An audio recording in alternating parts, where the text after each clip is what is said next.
ऐसे ही शेल और विल जो है वो हो गया फ्यूचर इंडेफिनिट है, और हैव बीन जो है ये फिर प्रेजेंट परफेक्ट प्लस आईएनजी बन गया, तो ये कॉन्टिन्यूअस में भी आ गया।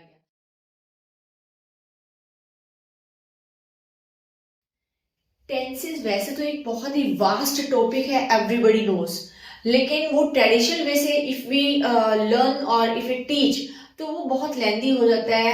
It will take a month tenses को अगर डिटेल में करें तो, बट क्योंकि नाउ डेज प्रैक्टिकल वे से हम समझते हैं थ्रू द एग्जाम्पल्स और थ्रू थिंग्स, तो वो इजी हो जाता है।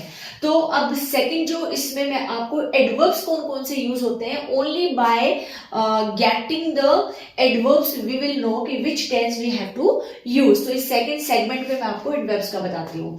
इसमें मैंने तीनों ग्रुप बना लिए हैं, प्रेजेंट का, पास्ट का एंड फ्यूचर का।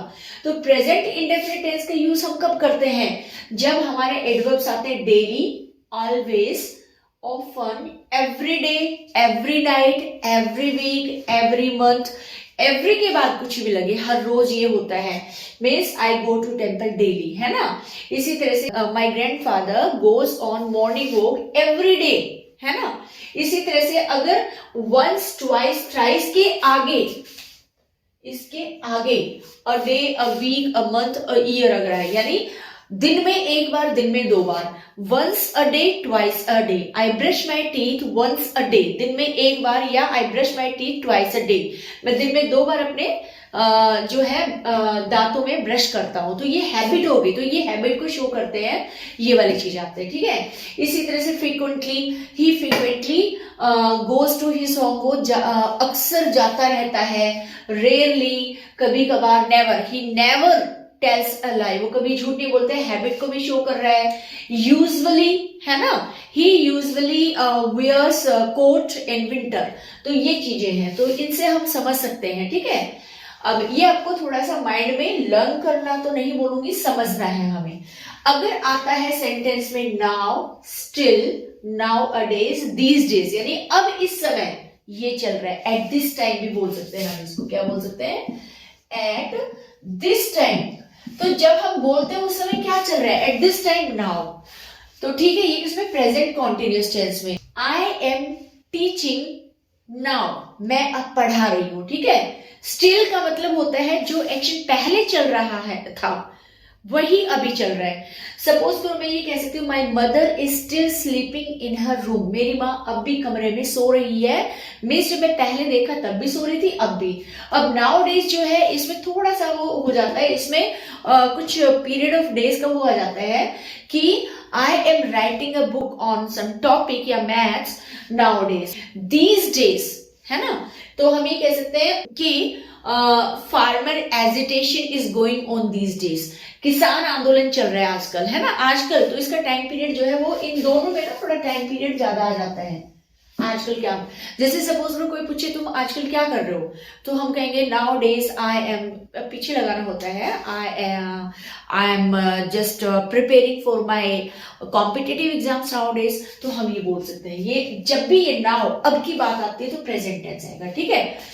प्रेजेंट परफेक्ट टेंस का मतलब काम हो चुका है, तो इसमें जस्ट, ऑलरेडी, येट, या only once, twice and thrice, ये ध्यान रखना है, वंस, ट्वाइस और थ्राइस के अगर अ डे और ये सब कुछ आता है तो प्रेजेंट इंडेफिनिट टेंस, लेकिन पीछे कुछ नहीं आता है तो एक पास्ट एक्सपीरियंस को यानी हमारे उसको शो करता है, बट उसको प्रेजेंट टेंस में यूज करते हैं। कैसे, जैसे just, I have just received a letter, अभी अभी मुझे एक लेटर मिला है, मैंने पहले ये काम कर लिया है आपके बोलने से पहले ही।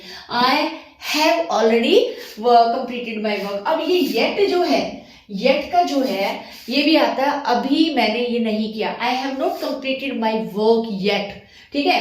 लेकिन येट के साथ टेंसेस में नेगेटिव सेंस में आता है, हमेशा जब येट होता है तो नोट भी लगता है। वैसे ऐसा नहीं कि वो मतलब नेगेटिव में आता है, मतलब ट्रेन को अभी आना है, the train is yet to arrive, train को अभी आना है ना। लेकिन टेंसेस में येट के साथ हमेशा नेगेटिव सेंस में आता है। दूसरा मैंने बोला वंस, ट्वाइस और thrice, I have gone to Shimla once, मैं शिमला एक बार गया हूं, तो ये मेरा पास्ट एक्सपीरियंस है। लेकिन ये वंस अ डे बोलेंगे ना, I have gone to Shimla once a day, मैं दिन में एक बार शिमला जाता हूं, तो इम्पॉसिबल है, क्योंकि वो तो हैबिट को दिखा रहे, तो हैबिट तो हमारी इसमें आएगी, I brush my teeth once a day, है ना, या I take bath once a day या twice a day in winter, या जो भी चलता है, ठीक है, वो हैबिट हो गई, ये पास्ट एक्सपीरियंस को शो कर रहा है। Now present perfect continuous tense की अगर हम बात करें तो इसमें वेरी सिंपल फॉर और सिंस जिसमें भी लगा होगा वो, और आगे कुछ भी नहीं दे रखा होगा तो वो प्रेजेंट परफेक्ट कॉन्टिन्यूस टेंस में है। तो इन एडवर्ब्स को आपको ध्यान में रखना है, ठीक है। Now come to the second group of adverbs. तो पास्ट टेंस की बात करें, अब पास्ट टेंस में क्या होगा, पास्ट के टाइम को शो करना है ना।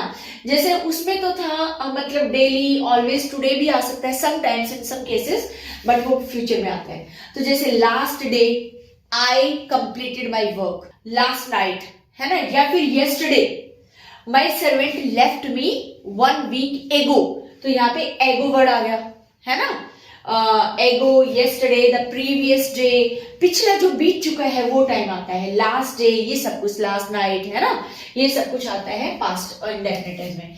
कॉन्टिन्यूअस में देखो, यहाँ पे देखो नाउ आता है प्रेजेंट कॉन्टिन्यूअस में, तो नाउ का अगर देन बन जाएगा तो पास्ट कॉन्टिन्यूअस में हो जाएगा।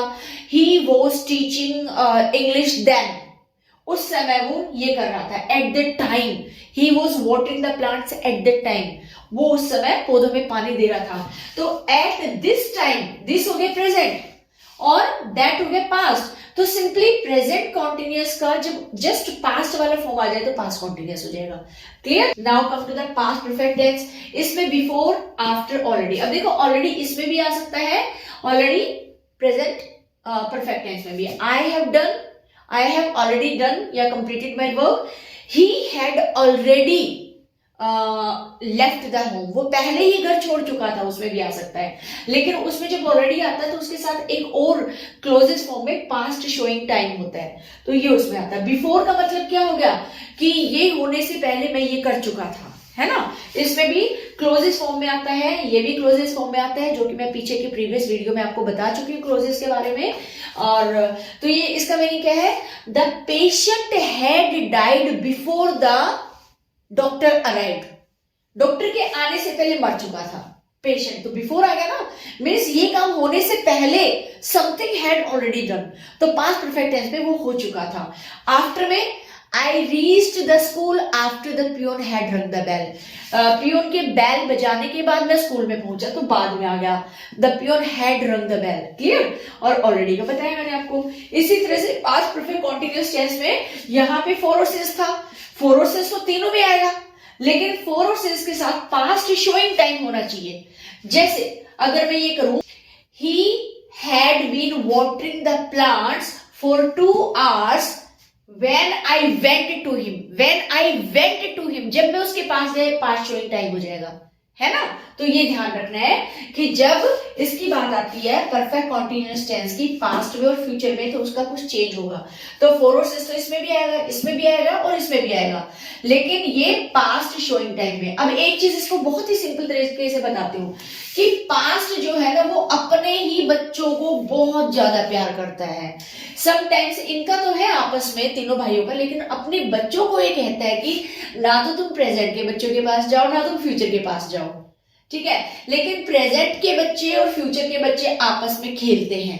मीनिंग क्या है, प्रेजेंट और फ्यूचर का कॉम्बिनेशन है, लेकिन पास्ट अपने ही बच्चों को एक दूसरे के साथ रखता है।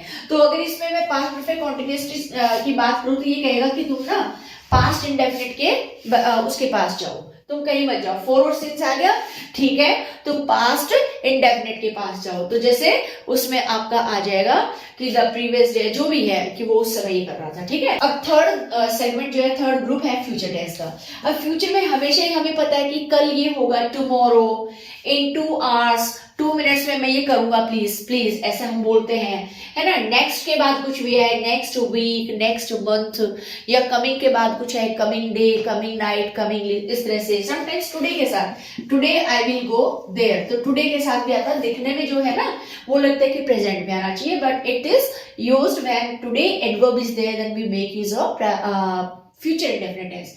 क्लियर। तो फ्यूचर शोइंग टाइम जब होगा तो फ्यूचर इंडेफिनिट टेंस आएगा। अब फ्यूचर कॉन्टिन्यूअस टेंस कब होगा, जब फ्यूचर शोइंग टाइम के साथ प्रेजेंट कॉन्टिन्यूअस टाइम लिखना था, सॉरी मुझे present continuous showing time. Present continuous showing time का मतलब क्या हो गया, नाउ, है ना।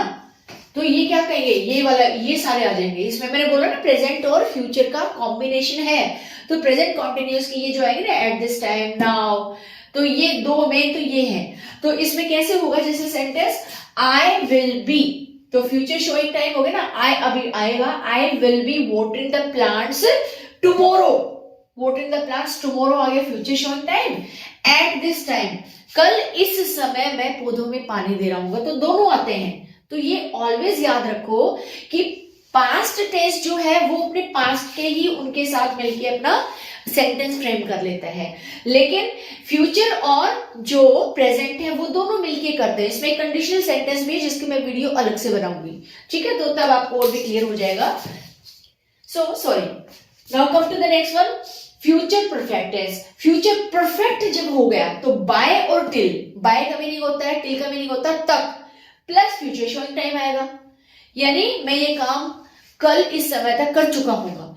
तो I shall have completed this work by tomorrow, तो ये याद रखना है, बाय और टिल आएगा इसमें, प्लस फ्यूचर शोइंग टाइम आएगा। क्लियर, ये याद रखना है, सारे रूल्स इन्हीं के अंदर कवर हो जाएंगे।